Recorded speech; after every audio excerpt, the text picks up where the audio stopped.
This is the story of Audie Murphy, a 5'5", 110-pound teenager who got rejected by 3 branches of the military.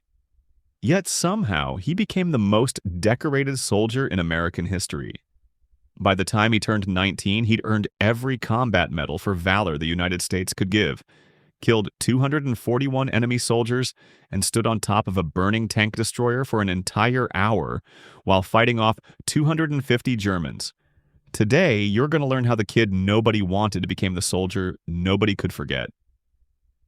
Before the 33 medals, before the 241 confirmed kills, before the war hero status, Audie Murphy was just a kid the military didn't want. June 20th, 1925, Murphy arrived in a sharecropper's shack in Kingston, Texas, the 7th of 12 children, 3 of whom would die before turning 18. Extreme poverty defined everything. No electricity, no running water, constant moves to wherever his father could scrape together work. School ended when Audie hit 12 years old, 5th grade the furthest he'd get, and the farm work started immediately at $1 a day picking cotton, pumping gas, whatever kept food on the table. And then things got worse. 15 years old and his father walked out, never to return, which left Murphy with a hatred for quitters that would define his entire life. 7 months after his mother Josie died of heart disease in May of 1941, leaving 16-year-old Audie to place his 3 youngest siblings in an orphanage because he simply couldn't care for them, Pearl Harbor was attacked on December 7th. Murphy saw his way out. A military paycheck meant money for his siblings, an escape from the poverty that had trapped him since birth. The military said no. Marines rejected him first for being 5'5" and 110 pounds, looking closer to 14 than his real age. Navy turned him away for the same reason. Army told him to go home and drink milk. This kid had hunted rabbits with a rifle just to feed his siblings, worked since age 12, became the man of his family at 16, and 3 branches of the military were saying he wasn't good enough. His older sister Karen signed an affidavit and lied about his birth year, changing 1925 to 1924 to make him 18 on paper. June 30th, 1942, the Army finally let him in. 5 months later at Camp Walters, Texas, his company commander tried moving him to cook school, but Murphy refused because he wanted the infantry. That 110-pound kid they'd rejected 3 times would kill more enemy soldiers than any other American in World War II by 1945. Europe became Murphy's proving ground when he joined Company B of the 15th Infantry Regiment, 3rd Infantry Division, fighting through 9 major campaigns that included Tunisia, Sicily, Naples, Anzio, Rome, southern France, the Vosges, the Rhineland, and Central Europe. Sicily brought the first real test. His platoon pinned down under fire, most men frozen in place, and Murphy stood up yelling, "Follow me!" before charging up a hill, firing from the hip to take the position and earn his promotion to corporal. 2 days later in Italy, 4 German soldiers died in close combat with Murphy, while 4 more took wounds as he saved American lives.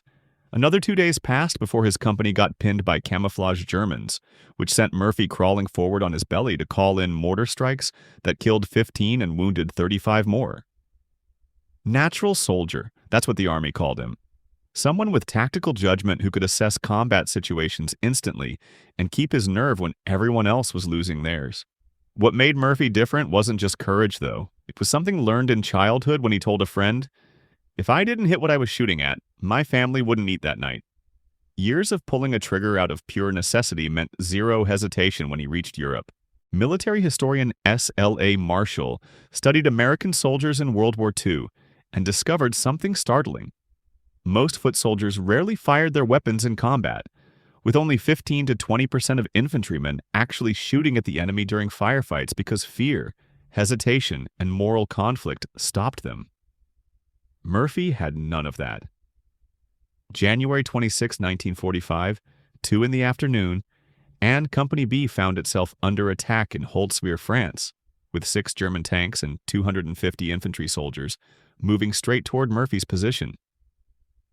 18 men, that's all Murphy's company had left after losing 102 out of 120 the night before just reaching this spot, and every officer except Murphy was already dead.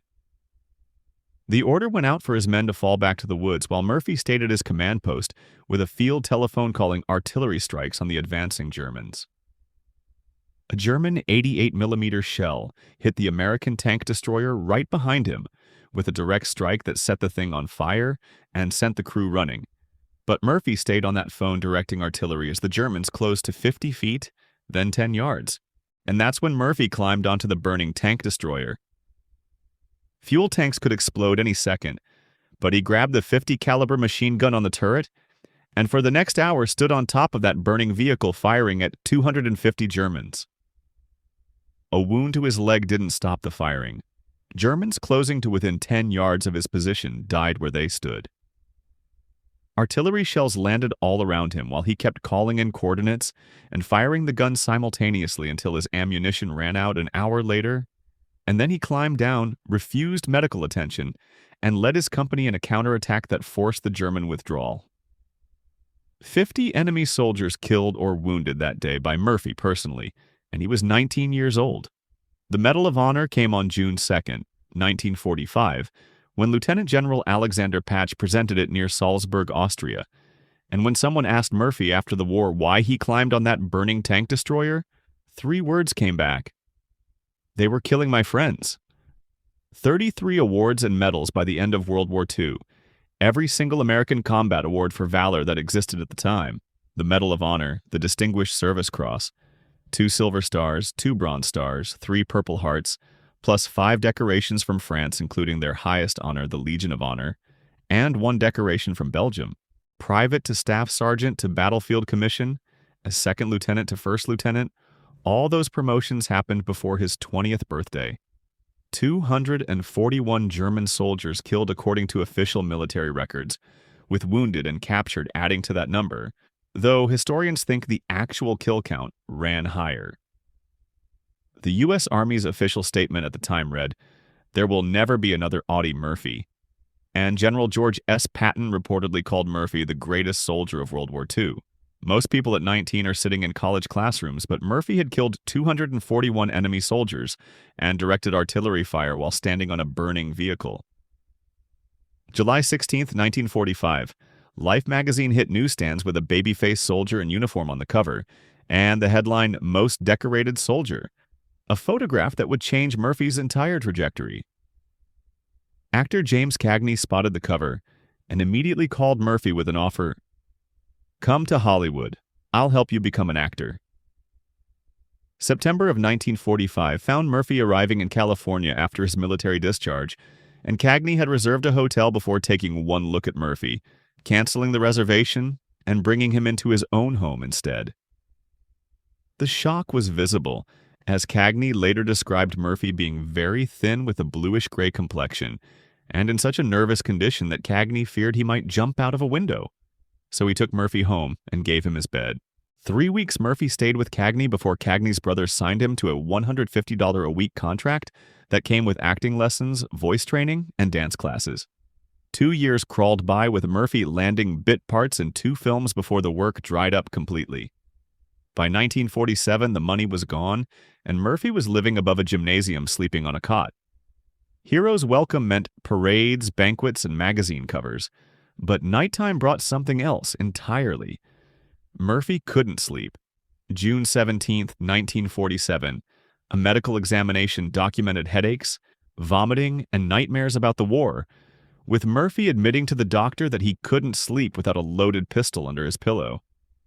Battle fatigue or shell shock, that's what they called PTSD back then, and treatment didn't exist beyond sleeping pills.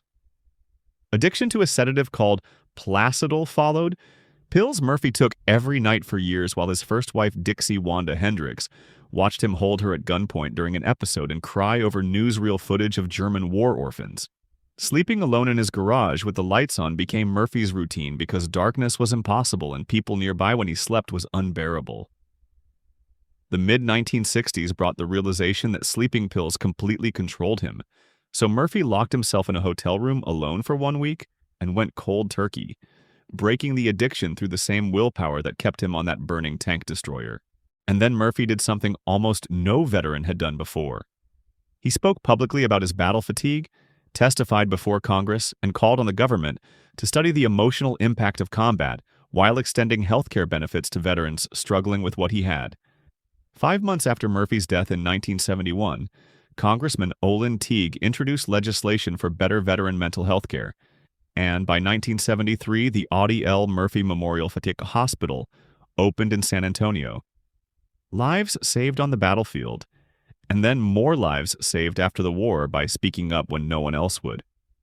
Hollywood writer Spec McClure befriended Murphy during his struggles and helped him write his autobiography, To Hell and Back, published in 1949 to become a national bestseller that caught Universal Studios' attention for a film adaptation.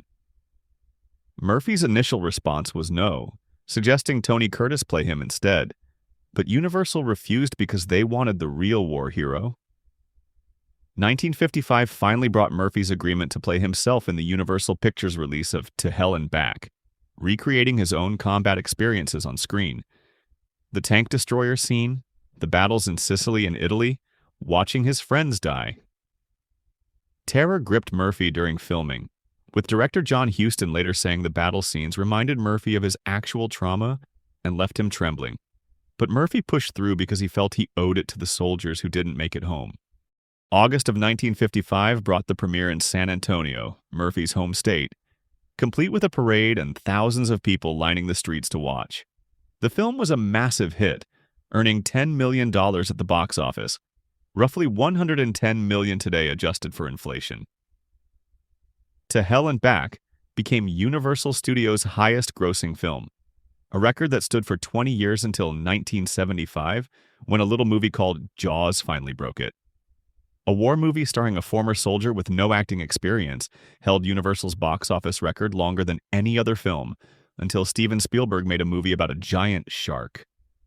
Murphy personally earned about $1 million from the film through his salary and profit percentage, going on to make 44 feature films total, mostly westerns, but To Hell and Back was the one that mattered because it wasn't about Audie Murphy the actor, it was about the men who didn't come home. Good money flowed Murphy's way by the late 1950s as one of Hollywood's top Western stars, enough to buy a California ranch where he bred and raced quarter horses and invested in various businesses while developing a serious gambling problem. Horse racing consumed Murphy's attention and his bankroll, large sums bet and even larger sums lost until 1968 when he publicly admitted losing $260,000 in an Algerian oil deal gone bad. The IRS came after him for unpaid taxes, his finances collapsed, and Murphy took any movie role available just to pay bills. Low-budget westerns that he joked were the same film about 30 times, just with different horses. The early 1970s found Murphy nearly bankrupt. What's remarkable is that despite being broke, Murphy refused every offer to appear in commercials for alcohol or cigarettes, even when multiple companies offered large sums, his reason being, I don't want to set a bad example for young people. 241 enemy soldiers killed, 33 medals earned, movie stardom achieved, and when desperate for money, he still refused to compromise his values. May of 1970 brought an arrest in Burbank, California, for assault with intent to commit murder during a dispute with a dog trainer who accused Murphy of firing a shot at him, charges Murphy denied before the case was eventually dropped. His temper, his money problems, his PTSD, everything was catching up to him. 1 year later, he was dead. May 28, 1971, an Aero Commander 680 departed Atlanta, Georgia, bound for Martinsville, Virginia, carrying 6 people including Audie Murphy on a business trip to inspect a modular homes manufacturing plant, where Murphy served as a director of the investment company. Pilot Herman Butler had 8,000 hours of flying time but no instrument rating, meaning clear weather and visual references were the only conditions he could handle. Virginia's weather turned bad as they approached.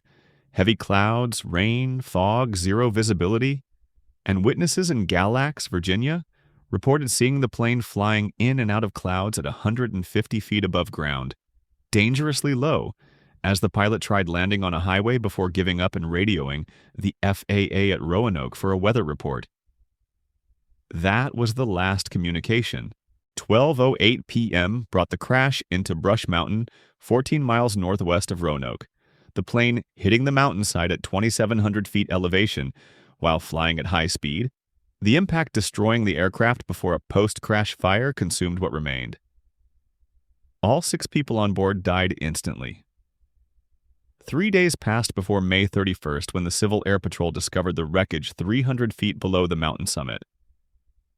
The National Transportation Safety Board's conclusion pointed to the pilot's decision to continue flying in bad weather, at too low an altitude to clear the mountains. 45 years old, Murphy had survived 3 years of World War II combat. Bullets, artillery, tank fire, burning vehicles, only to die in a plane crash in Virginia because a pilot flew into clouds he couldn't navigate. Full military honors accompanied Murphy's burial at Arlington National Cemetery on June 7, 1971, with attendees including George H.W. Bush, Army Chief of Staff William Westmoreland, and members of the 3rd Infantry Division. One of the most visited graves at Arlington belongs to Murphy, with people still coming to pay their respects more than 70 years after he climbed on that burning tank destroyer. Widow Pamela Murphy filed a $10 million lawsuit against the aircraft's owner, Colorado Aviation, and December of 1975 brought a jury award of $2.5 million in damages to the Murphy family. 3 rejections from the military, climbing on a burning tank destroyer at 19, 33 medals earned, 241 enemy soldiers killed, Universal's biggest star until Jaws, sleeping with a gun under his pillow, everything lost to gambling and bad investments, speaking publicly about PTSD when no other veteran would, dying in a plane crash in the fog. Some soldiers become heroes because they have no other choice, and Audie Murphy had no choice from the day he was born. Poverty, losing his mother at 16, being orphaned and rejected, none of it stopped him from refusing to quit. That refusal made him the most decorated soldier in American history, turned him into a movie star, and transformed him into an advocate for veterans when they had no voice. The military said he was too small, too young, too weak. They were wrong. Audie Murphy wasn't too small for anything. He was exactly the size that history needed him to be. Claude is AI and can make mistakes. Please double-check responses.